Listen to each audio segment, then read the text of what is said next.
डॉक्टरांनी सांगितलेली dose capsule काढा.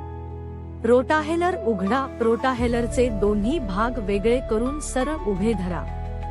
कॅप्सूल खालच्या भागात ठेवा आणि वरचा भाग व्यवस्थित फिरवून बंद करा. रोटाहेलर सरळ धरून वरचा भाग पूर्ण फिरवून परत सरळ करा. असे केल्याने कॅप्सूल छिद्रित होते आणि औषध श्वासाद्वारे आत घेण्यासाठी तयार होते. इन्हेलर पासून दूर तोंड करून पूर्ण श्वास सोडा. तोंडपीस ओठांमध्ये घट्ट पकडा आणि जोरात खोल श्वास घ्या. औषध पावडरच्या स्वरूपात श्वासाद्वारे फुफ्फुसात जाते. श्वास थांबवा. श्वास घेतल्यानंतर कमीत कमी 10 सेकंद श्वास रोखा किंवा जिथपर्यंत सोयीस्कर वाटेल तिथपर्यंत रोखा. श्वास सोडा. हळूहळू श्वास सोडा.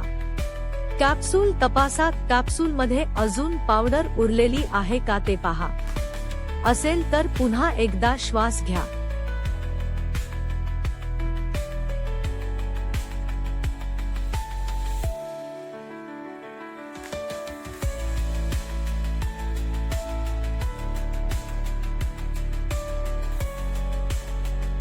वापरलेली रिकामी कॅप्सूल काढून फेकून द्या.